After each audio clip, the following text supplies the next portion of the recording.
welcome to another episode. I am V, and this is the Sussex Set. Welcome back, as always.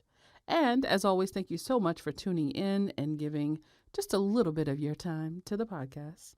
Let's get into some topics, shall we? And of course, the most recent thing to take place in Sussex land, if you will, would be the Invictus Games. Really the biggest thing that has taken place as of late, because we finally got to see our girl Meghan, and now she's gone.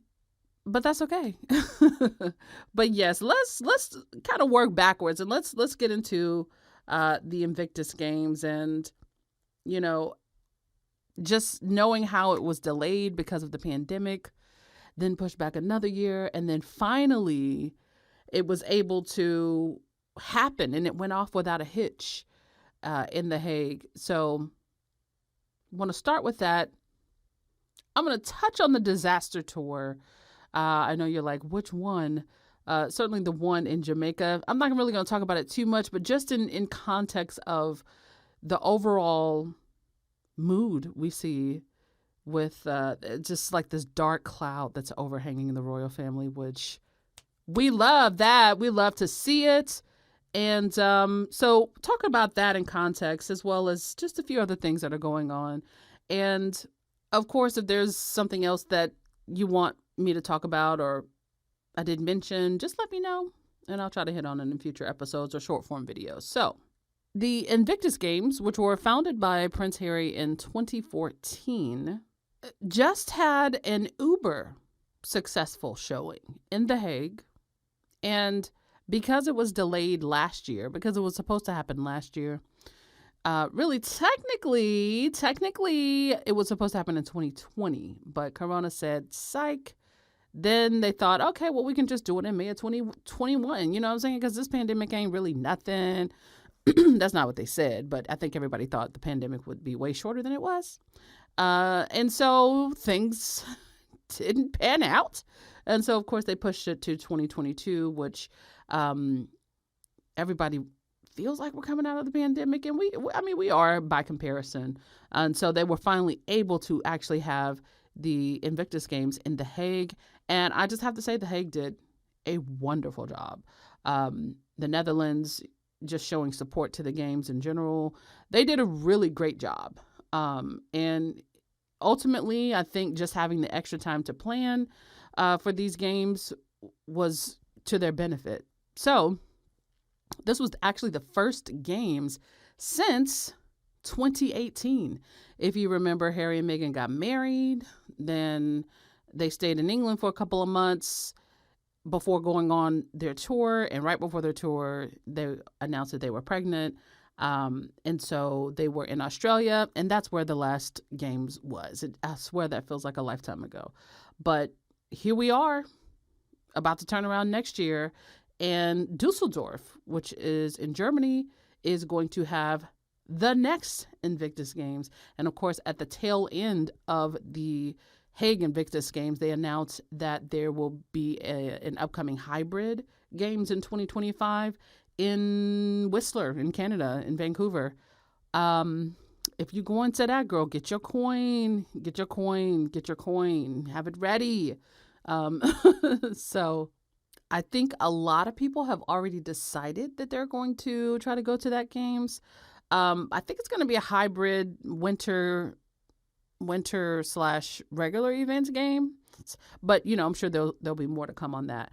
But speaking of people going to the games, like shout out to all of the squatties who went to the Netherlands, who went to The Hague to see the games and to participate in all of the festivities. And I saw, pictures and videos. So some of you guys met Harry, hugged Harry. That was really cool. And just loved seeing the games through the eyes of people who are Harry and Meghan fans, and also, of course, fans of their projects and just the way that they go about things. So that was really awesome. And I hope that year by year, people just show up, because what that does is ultimately, it drives attention. It brings attention to the games, that at least on the social media front, because, one thing we gonna do if we don't do nothing else, honey, we gonna retweet some things. But that exposes the games, and just Harry and Meghan's projects to folks who might not have known about them. But also, coming out of the pandemic just to take part in something like that is really, really cool. I even saw like Cardi B retweeting the Invictus Games. She has millions and millions of followers on Twitter. So stuff like that, that I think Sussex Squad has really been great at over the years. And I think just bringing positive attention to Invictus Games and exposing it to people who wouldn't otherwise come into contact with that type of content is great. So definitely, if you're able to, keep going to the games. I know a lot of you guys do live in Europe. This next year would be the second year in a row that the games are there, and then the year after that it'll be North America. So can't wait to see you all there, and for supporting not just the games but other entities, really, and military communities that are also affiliated with the games, and supporting those that are of your nation. Like one of the ones that I retweeted all the time during the games was Fisher House. I've talked about Fisher House on this podcast before.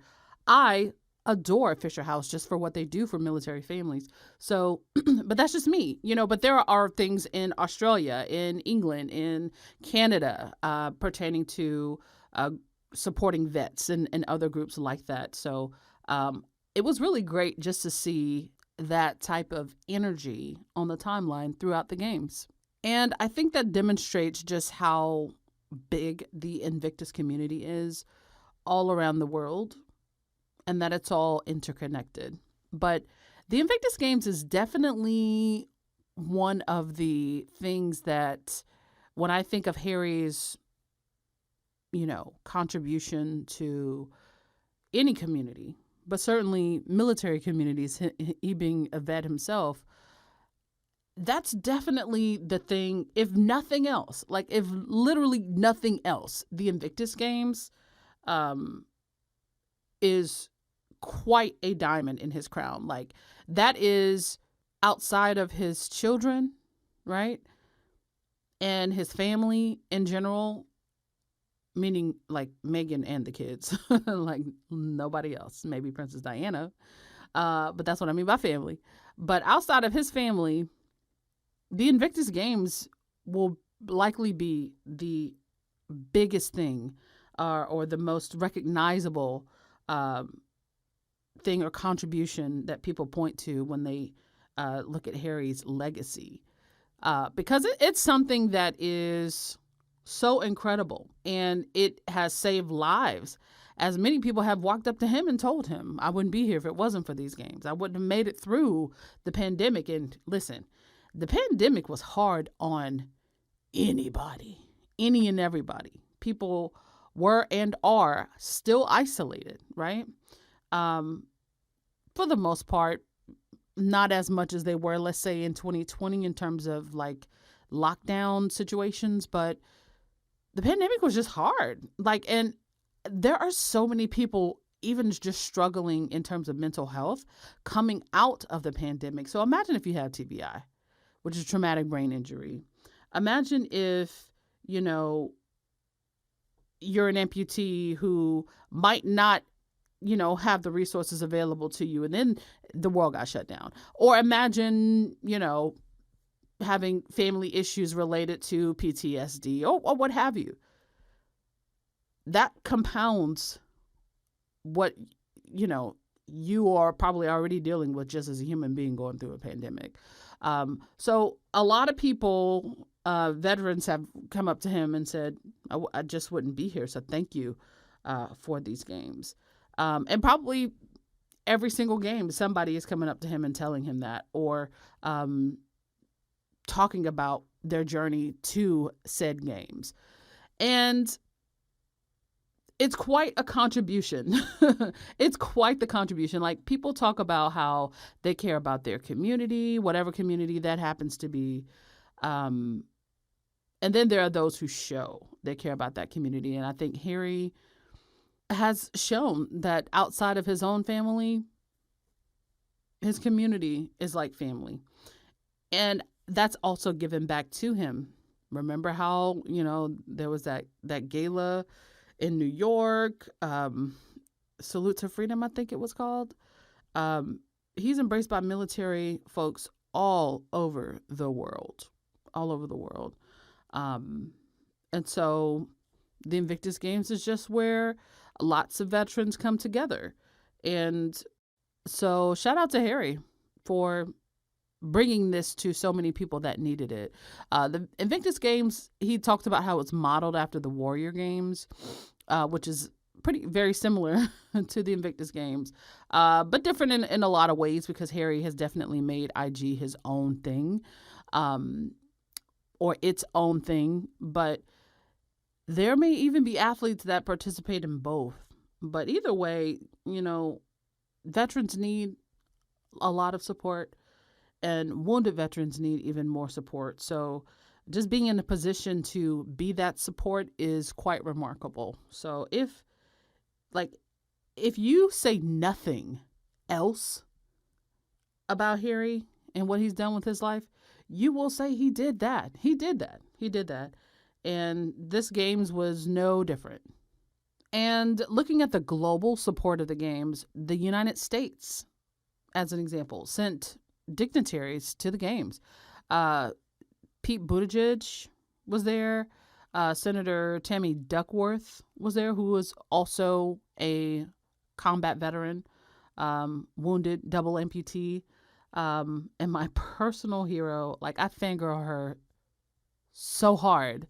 Also a helicopter. Well, she's a helicopter pilot when she was injured.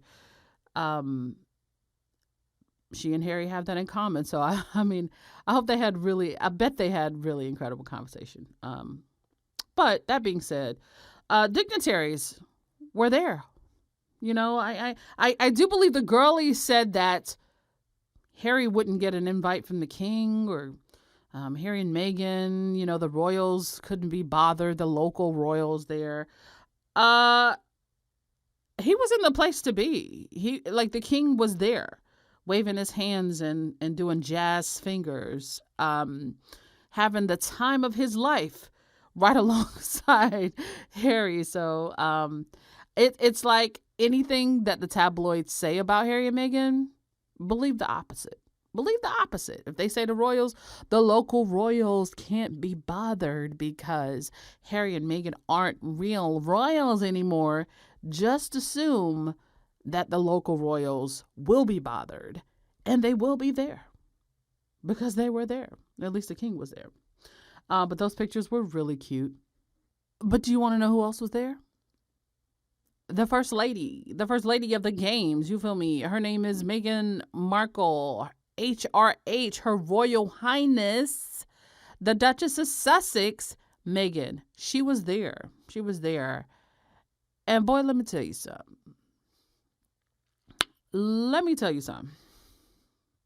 Rachel Meghan Markle is also my wife.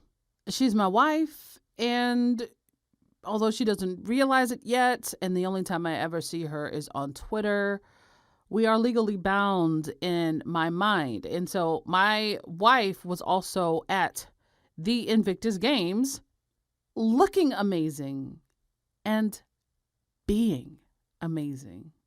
So Meghan showed up on day, it wasn't technically day one. It was, I'll say day 0, right? It's the day before. And I guess there was a reception of some kind, which is typical for an event like that. But when I saw my girl in her Maison Valentino in that white suit, honey, I gasped.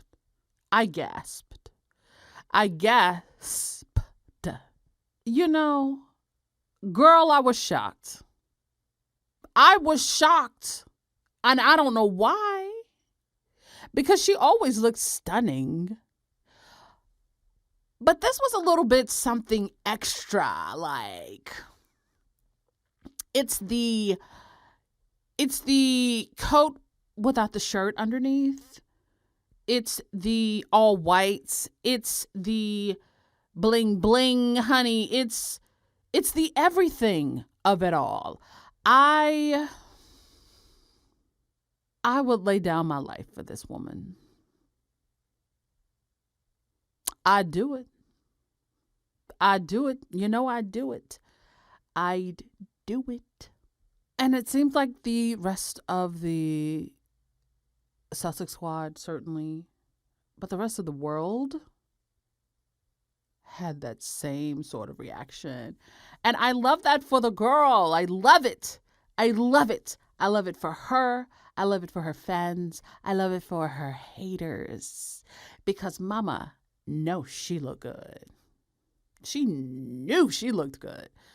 And it was just something a little bit different. It was just like a different kind of swag. You feel me?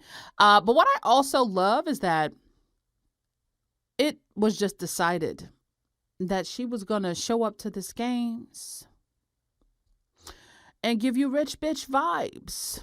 And you couldn't do nothing but watch. Like, that's all you could do. That's all you could do.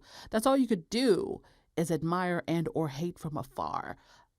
But she is that bitch, you know.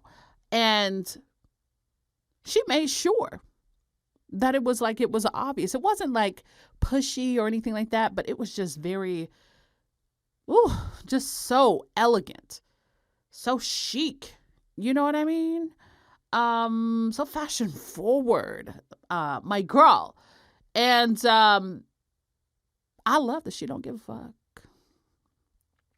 Because she don't. And, you know, Harry's just in his regular clothes. Meghan is like, but what I'm going to do, girl, I'm going to give you Santa Barbara. I'm going to give you rich mother. Like, I am the mother. Do you understand? I mean, she showed up and that's showing up and showing out. So she didn't end there. Mama said, I'm going to give you casual, but also out of your budget. The following day with her Celine jacket, but with the denims, just to make it a little relatable. And then I also loved on that day with the black jacket, she had the aviators, which I've never seen her in. But just, again, the whole vibe, like, it's the way that she pulls things together, but still remains true to herself, though, you know. But outside of that, like, Meghan just being Meghan, you know, because with the white suit, she also had the camel coat, which I believe is the one that she wore, and correct me if I'm wrong, because Meghan is going to repeat her main thing, her staples, you know. But I believe that was the one that she wore to the UN. And then she also might have worn that to the Canada House. But yeah, she gave it to a young lady who had a little small baby, and it must have been kind of nippy out there. And that was really cute to see. If, you know, you're watching this on YouTube, I will try to put a couple of pictures in there of that. But she's giving you the everything of the everything. And we love that. Also, her friend and makeup artist, Daniel, was there. Which he confirmed, you know, later with his, I think he posted a picture of his lanyard with his Invictus access pass or what have you. And then I think I saw a couple of pictures of him in the background when someone took a picture of Meghan, and then he was just kind of like in the background, making sure she doesn't mess up his makeup, mess up his art on her face and things of that nature.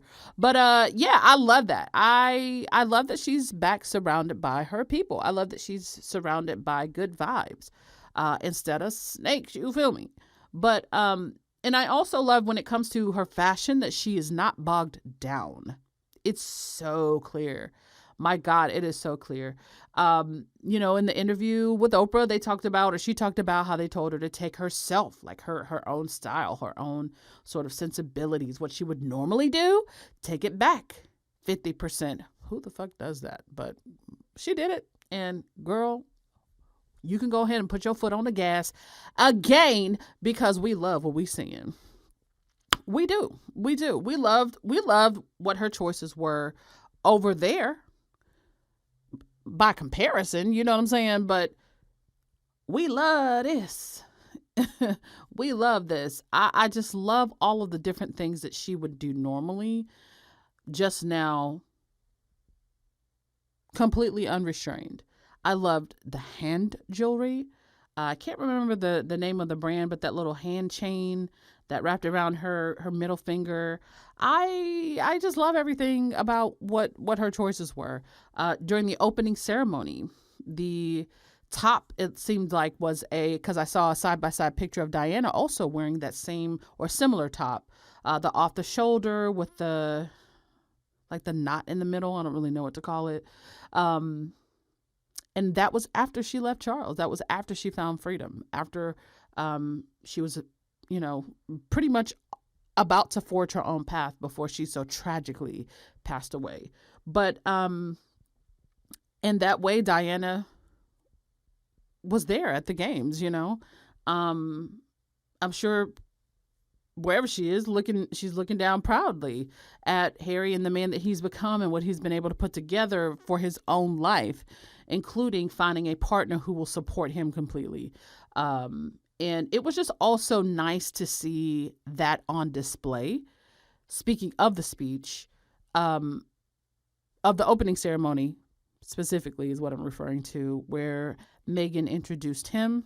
You may recall that she made a speech at the Invictus Games in Sydney. Well, like that army green dress. Man, I swear it felt like a lifetime ago.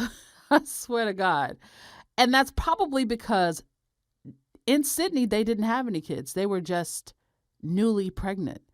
And then to know, and maybe they didn't realize it at that particular time in 2018, but that the media and or the royal family would basically put her through hell to where the Archie, who she was pregnant with, might not have made it. And then now to have the follow-up Invictus Games be this one, and now they have two beautiful, healthy children. Unfortunately, Meghan lost a pregnancy in between Lily and Archie.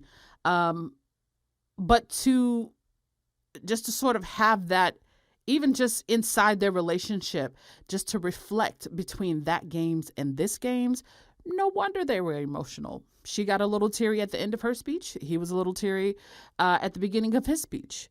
Of course, starting with "Thank you, my love." Oh, I love them. I love them.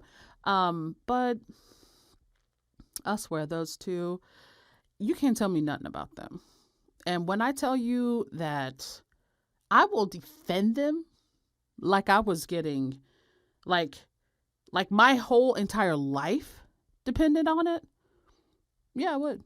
Yeah, just because they have been put through the ringer, and for them to come out the way that they are coming out, not a lot of people could probably do that. But here they are, still giving back, still just wanting the best for others, while trying to raise their kids and, do right by their own family.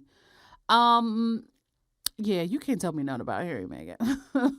You can't tell me nothing about my wife, okay, and her husband. You can't tell me nothing about these two people.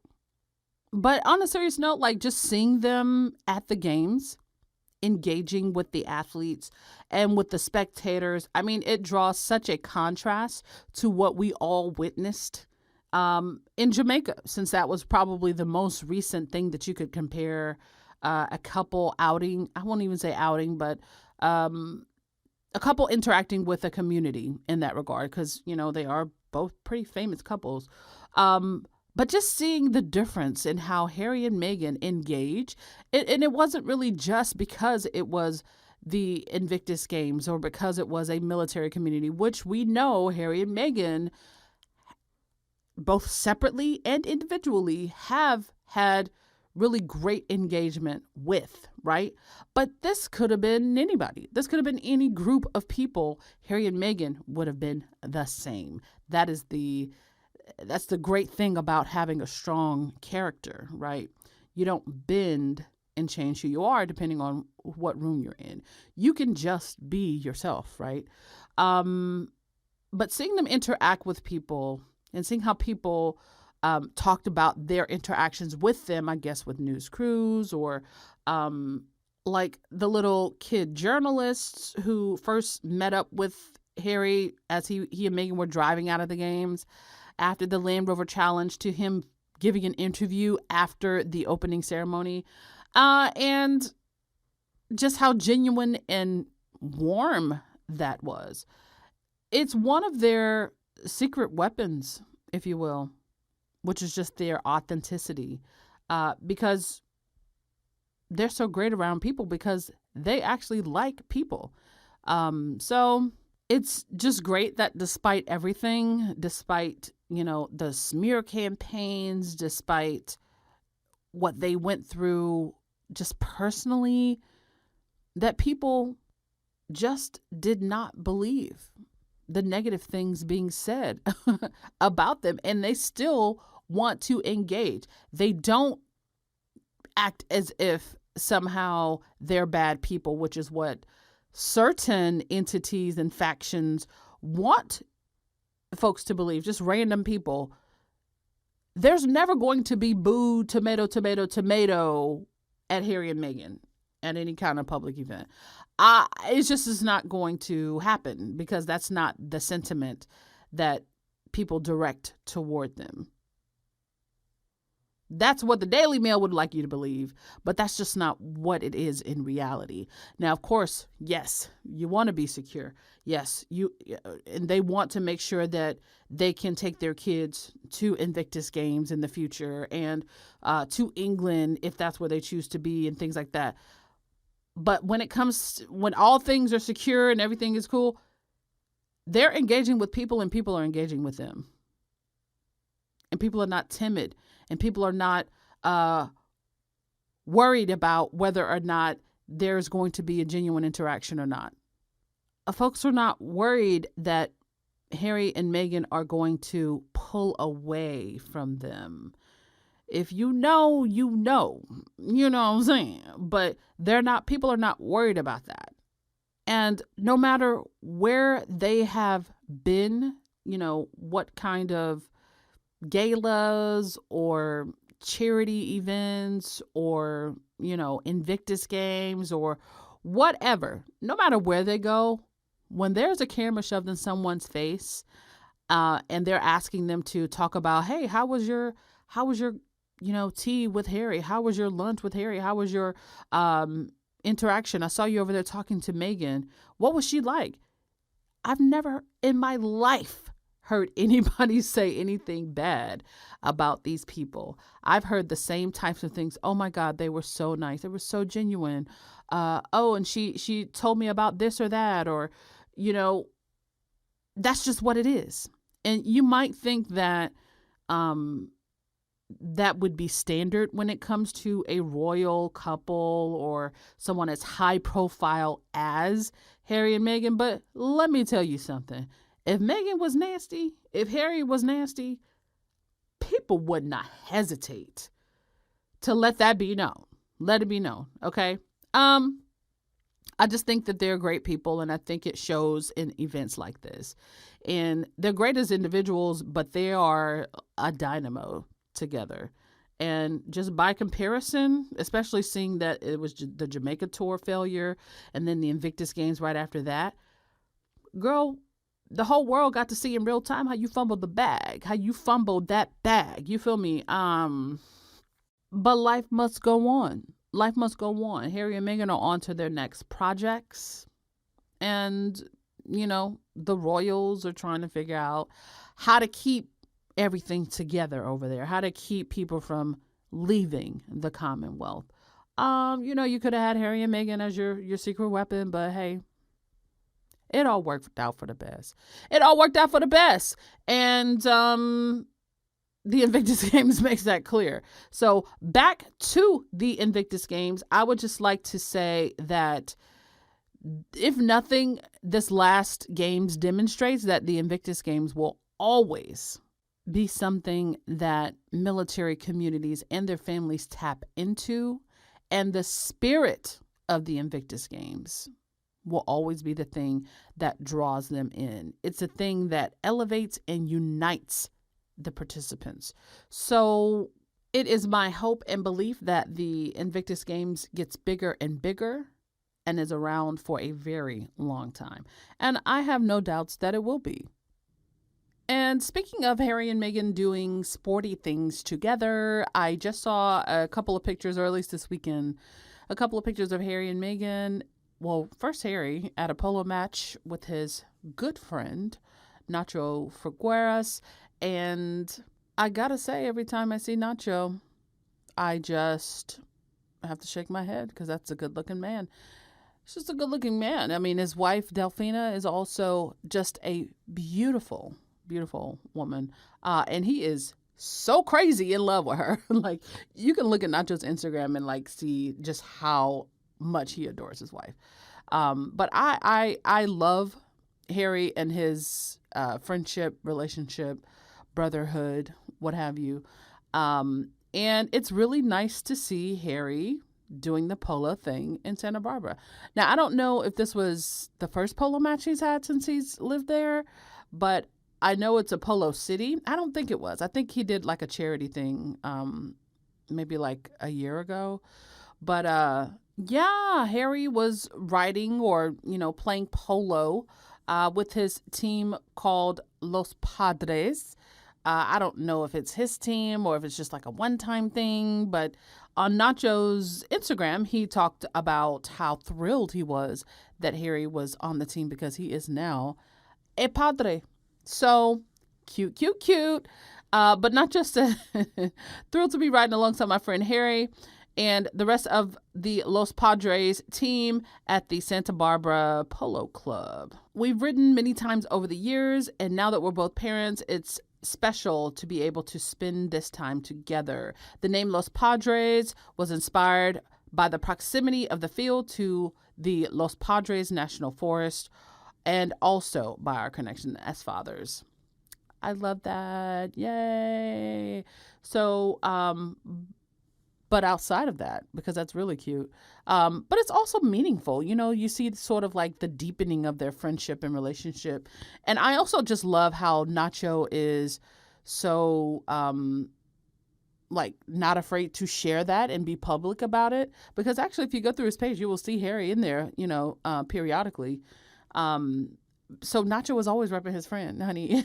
And I believe he also went on Ellen at some point,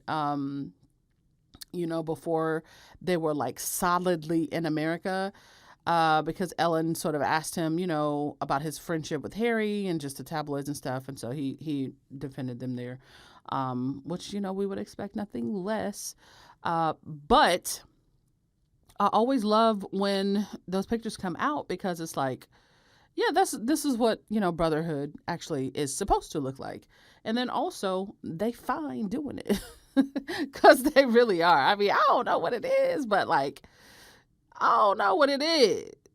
I don't know what it is, honey, but Harry on a horse and Nacho on a horse, honey, and them being sexy together. Like, listen, I know there are more important things in life than being sexy, than being handsome, being beautiful.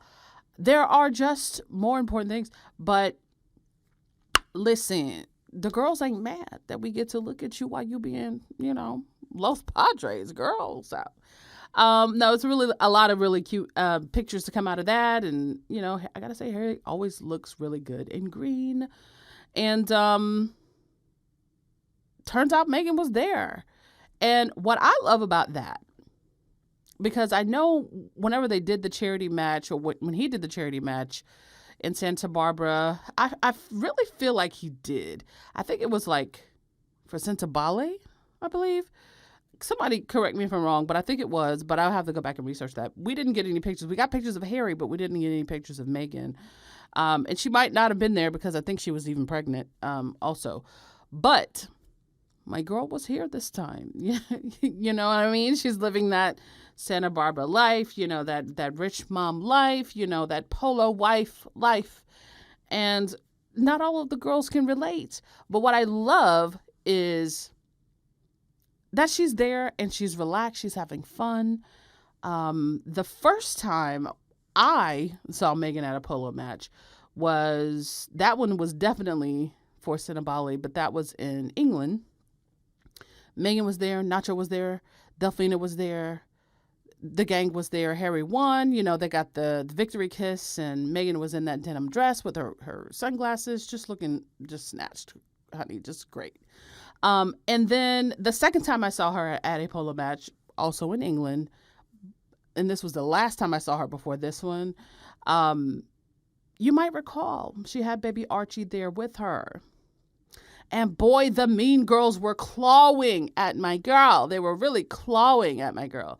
And the tabbies were really just like beating up on Meghan, this brand new mom, for how she chose to hold her child, which there was nothing wrong with how she was holding her baby, right? But like how also people were saying, oh, well, yeah, if I was Kate, I wouldn't talk to her either. And that right there for me was like the moment where I was just like, girl, fuck Kate. Oh, she ain't shit.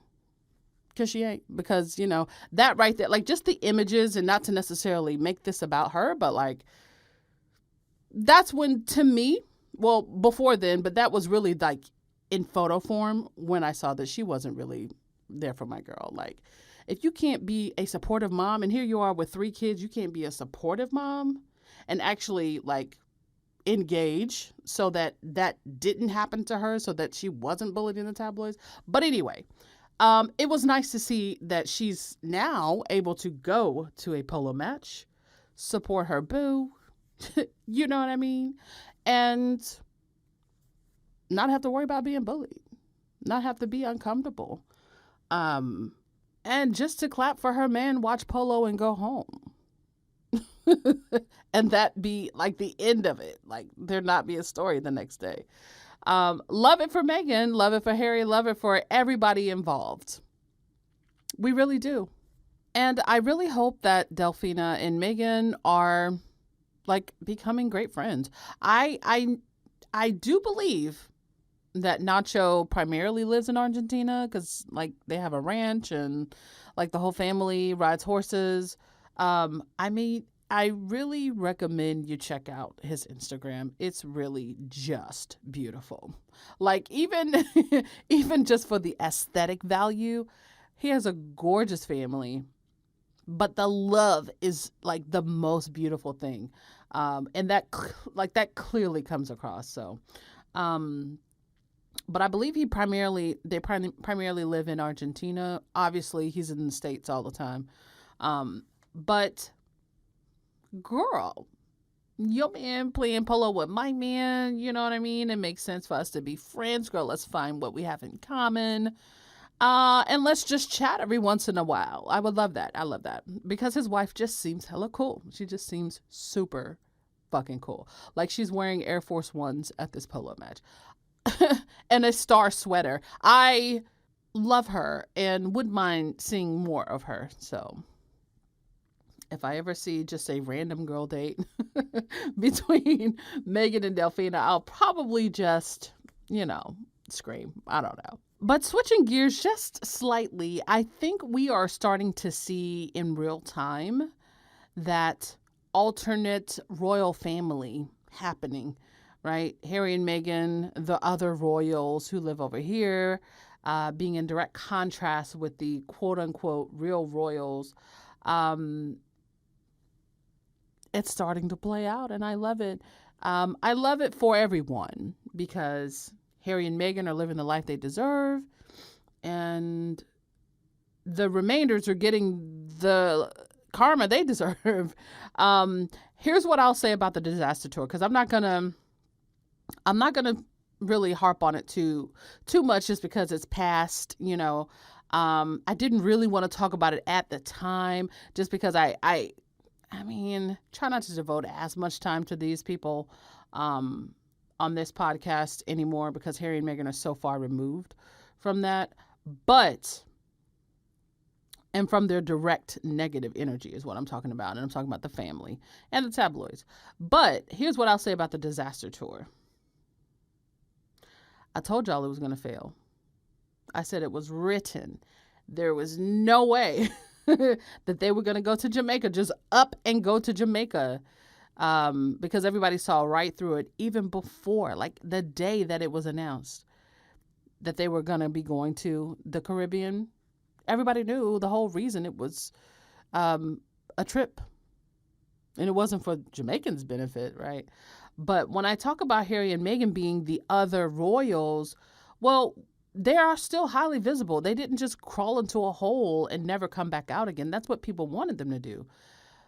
But for this reason, because the fact that Harry and Meghan are living on their own dime, they're still making positive impacts in the lives of other people, and they're doing things their way without sort of restraint,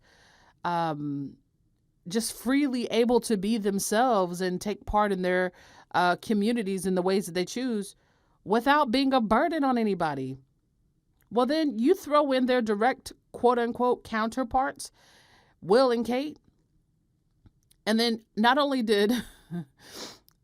are you trying to sort of visit these places ahead of the Jubilee that we still don't know if it's going to happen or not. It probably will. It's only about, a month and a half or 2 months away. But you sending them to a black country, right? First and foremost, because you still can't get away from the big R word. And this Caribbean trip did you no favors. It did you no favors. And so when they went there and reminded everybody of the racism, of the colonialism, of the barbarism, Edward and Sophie, same thing. But Will and Kate, they just failed on a much larger scale because they can't help but flop, I was not surprised by any of the images that came out. I was not surprised by their handlers, by Kate stepping away from folks that were there to sort of guide them from event to event. Not surprised by any of it, but I certainly did enjoy watching it. I enjoyed watching it. And I don't know that they recovered from it yet. I don't know that they've done enough that people actually pay attention to for them to recover from it. I know that William is trying very hard he's trying to almost copy Harry in the way that Kate has just doubled down on copying Meghan. Everything that Meghan does, from mannerism, well, I mean, as if she could, but just copying Meghan, right? I think that they're trying so hard because they're out of ideas. But we knew that they were going to go to Jamaica and be uncomfortable around black folk. We knew that. And that is so opposite of Harry. I mean, Meghan is half black, but that is so opposite of Harry. And that's been the case really since the beginning. And people know that about him. He's just a genuine type of person. But I love that failed. I love that the Caribbean has its foot on the royal family's neck. And shout out to Antigua, because that's how you clear a bitch. Like Santana said. I mean, what a letter. And that was just, ahead of Fiesta and Edward's trip. But now they're sending the Queen, because things haven't gone according to plan. The failed Jamaica tour, the failed, Antigua tour. Now they're sending the Queen to Scotland, right? And you know why that is? Because they're trying to keep Scotland. There's another indie ref coming up. So when the Caribbean is just almost in unison, just saying deuces, those are the black countries, or some of the black countries in the Commonwealth, but What do you think that spells for the Commonwealth as a whole? And if a country in the Union leaves, especially Scotland, well, then you can just go ahead and pack it up. Pack it up with the Queen when she goes. Pack the entire monarchy, put it in the vault, and then bury her and Philip. And get a president like the rest of the sane world. It's just, I don't see how it's going to hold together after the Queen has departed. But I'm going to watch it all unfold, however it unfolds, just like the rest of the world will be. And karma is not done yet. Like, she's not done. You're going to get back everything that you gave to this woman, but like tenfold. Harry and Meghan, they wanted to drop by to see the Queen on the way to the Invictus Games. I love it for them.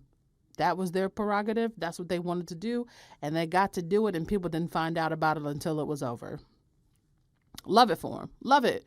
They haven't met Lily, or she hasn't met Lily yet, but maybe one day she will. I don't know. I mean, myself personally, I still don't want to see Harry and Meghan on the balcony. I don't want to see Harry on the balcony. I don't want to see those kids anywhere near the rest of those demons, for the Jubilee or at any point. But Harry and Meghan, regardless of what's happening, whether it's a Jubilee or a funeral, they're still going to be doing the things that they do. They're still going to be seen positively by masses of people because you're not funding them to the tune of hundreds of millions of dollars per year. You're not doing that. Or even tens of millions of dollars per year. They're good on their own, right? And so that duality is a problem for the royal family, because now you have the Sussexes to compare to directly, and you do not come out good in this comparison. You just can't. But this was their own doing because you had them. And not only did you have them, they offered half in and half out. But let me tell you, I couldn't tell you how many times I thank the gods that Harry and Meghan were 100% out of the royal family looking at the Jamaica tour. Because they would have sent Harry and Meghan to Jamaica to make apologies for the brutalities of England and the British monarchy and all of the stolen things that they have, including diamonds in the crowns that they wear. They would have had a half-black woman going to a black country to apologize on behalf of black people who are responsible for her being a descendant of a slave in America. Like, that shit don't make no sense. And so whatever the karma gods were doing at that particular time, however the ancestors were watching out at that particular time of Meghan and Harry saying, well, we'll offer half in and half out. And then everybody just saying, nope, that won't work for us. You're either in or you're out. And they dipped.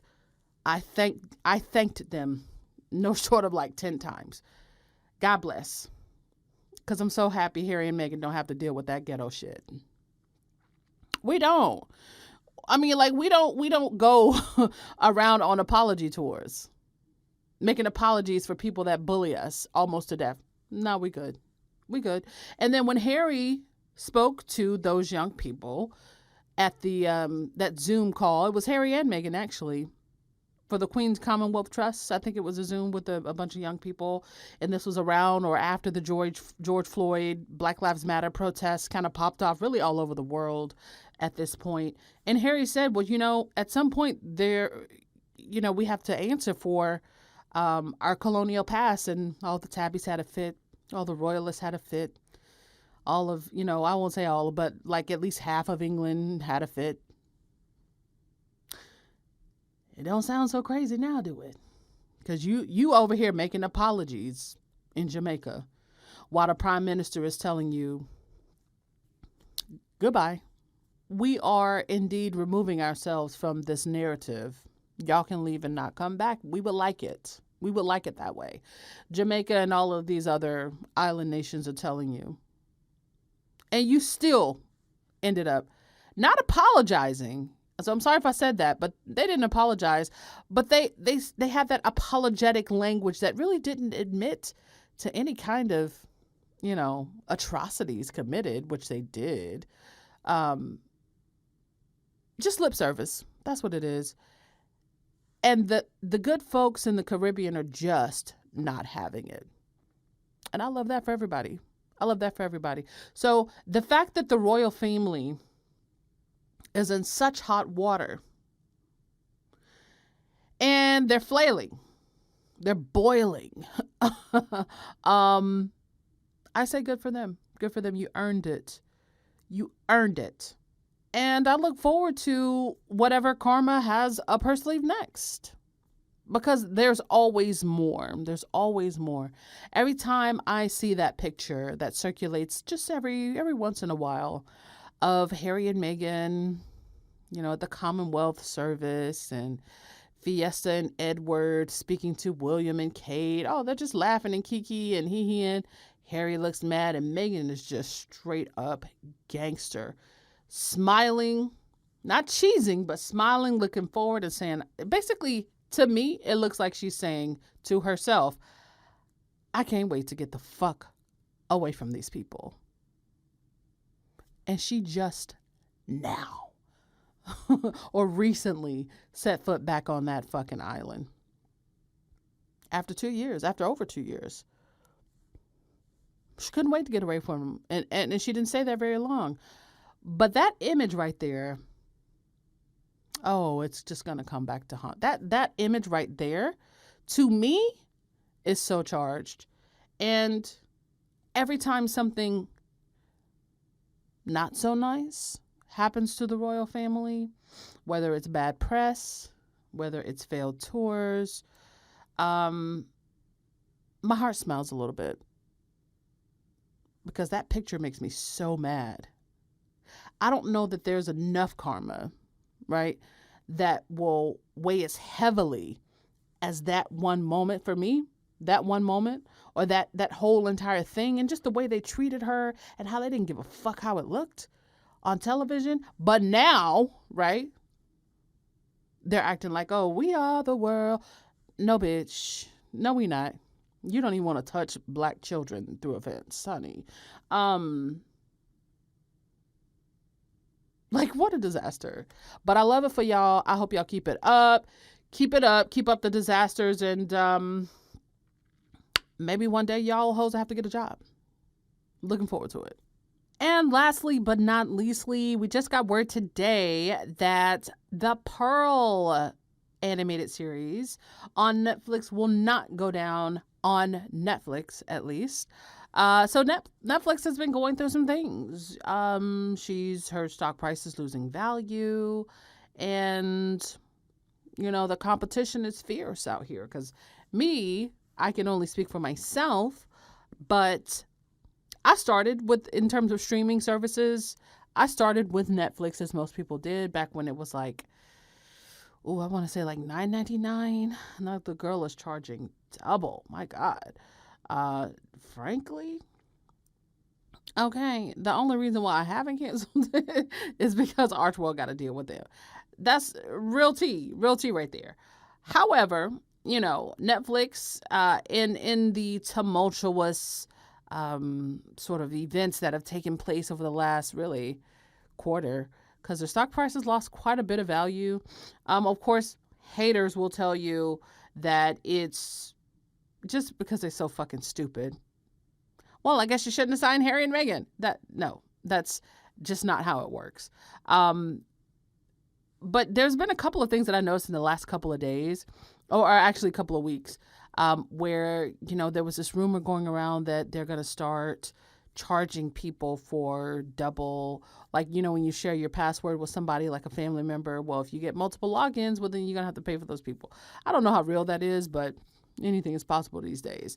But also the idea of ads coming into the mix, which at this point, I kind of don't see how they can afford to not have ads, because, girl, stock price is a stock price, and it's taking a dip. So that simply means that they've had to make cuts and just sort of reevaluate where they are financially as a company, and certain things just have to get the axe. Animated series, not all of them, but Pearl, along with two others, were cut. for whatever reason, but it could also be for a net good, like a positive, because she can shop that somewhere else now. As far as I know, like I don't really know what the terms of their deal is, but I hope that they shop it somewhere else, and Pearl finds her way, if you will. But also, Harry still has his documentary coming out with the Invictus team, and just the Heart of Invictus, I believe is the name of it.